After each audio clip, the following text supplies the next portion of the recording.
adventure lurks on Fireball Island. More than a mere board game, it's a three-dimensional adventure. Your quest, the idol's jewel. You think you remember the 80s, don't you? The music, the movies, the gravity-defying hair. But I bet there are some things you've totally forgotten. And today we're blowing the dust off history's closet to unearth 80s board games you totally forgot existed. These aren't the games you'll find in every home. These are the ones that were just too strange to survive. Dark Tower, 1981. Now first up is a true legend among collectors, a grail game that was way ahead of its time, and because of that, tragically short-lived. This is Dark Tower, released by Milton Bradley in 1981. And this wasn't your average roll-the-dice game. It was an electronic epic, centered around a massive rotating black tower that acted as the game's dungeon master. Of Dark Tower. In this amazing game, I had to find 3 keys, lay siege to the tower, and defeat the enemy within. Each move was a challenge. The goal was to travel across 4 kingdoms, build an army, find 3 ancient keys, and storm the tower to defeat the evil lurking inside. What made it so revolutionary was that tower. For the time, this thing was a technological marvel. It ran on batteries, had a light-up keypad, played different sound effects, flashed cryptic symbols, and most impressively, it would physically turn to face the current player, hiding their info from everyone else. This electronic brain handled everything: random encounters, fights with brigands, the spread of plague, and the location of the keys.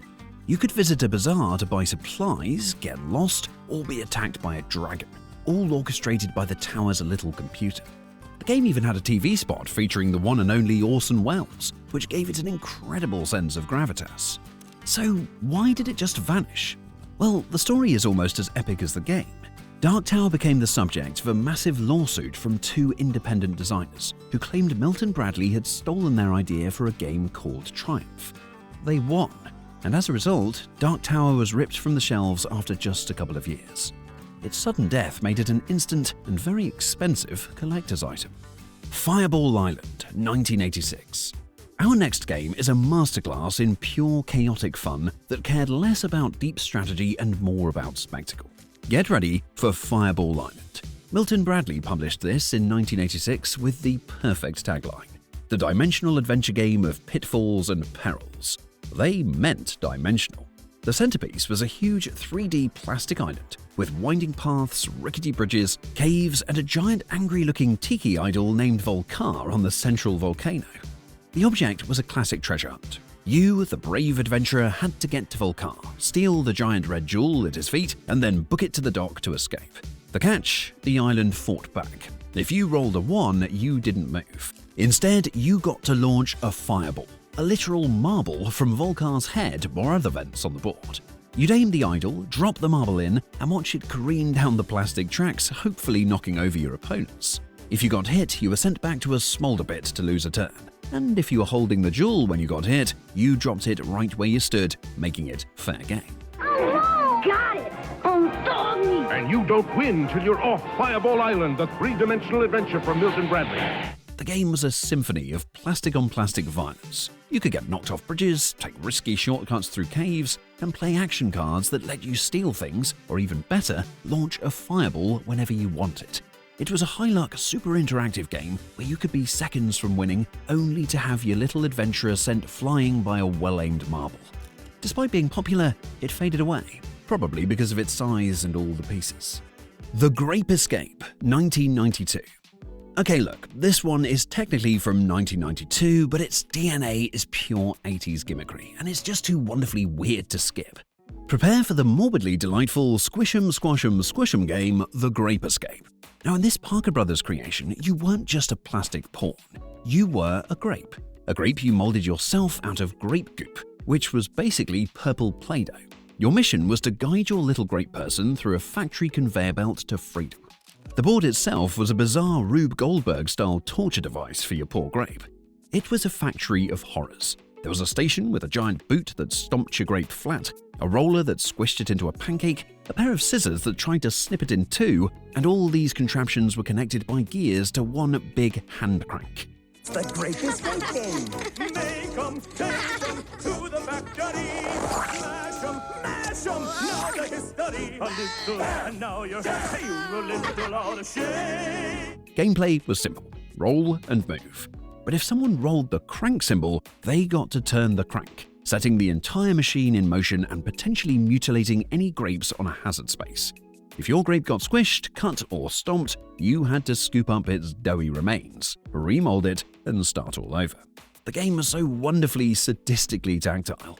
The real fun wasn't winning, it was getting to turn that crank and watch your friend's perfectly molded grape get utterly obliterated by a giant plastic boot.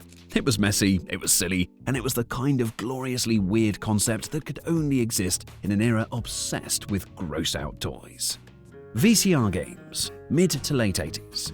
Now we're moving from a single game to an entire wonderfully dated category that tried to merge board games with the biggest tech of the decade, the VCR. The VCR board games were a quintessential 80s experiment. The idea was you'd pop a VHS tape into your VCR and it would serve as a timer, a storyteller, and a source of video clues. Maybe the most famous, or infamous, of these was the horror game Nightmare. In this game, you raced against a 60-minute clock on the VHS tape, collecting keys to face your greatest fear. The whole time, you were being heckled by the on-screen host, the gatekeeper, who would randomly pop up to hand out punishments, demand you shout, "Yes, my gatekeeper," at the screen, or declare someone his favorite just to mess with them.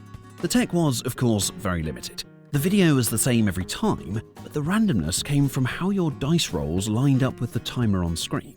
The game Nightmare, the game hosted by a video. I am the gatekeeper! To win, you must stop it. Roll the dice! The video board game Nightmare. But Nightmare was just the tip of the iceberg. There was a whole wave of these games. Doorways to Horror from 1986 had you exploring a haunted house, while the tape showed clips from old public domain horror movies. There were VCR versions of Clue with video witness testimonies, Star Trek games, and even a Wayne's World VCR game. The trend was a fascinating, if clunky, shot at interactive media before apps and smartphones. They were a novelty that couldn't last. Once you'd seen the tape, the mystery was solved. The Secret of Nimh, 1982. Finally, we have a forgotten game based on one of the most beloved animated films of the decade.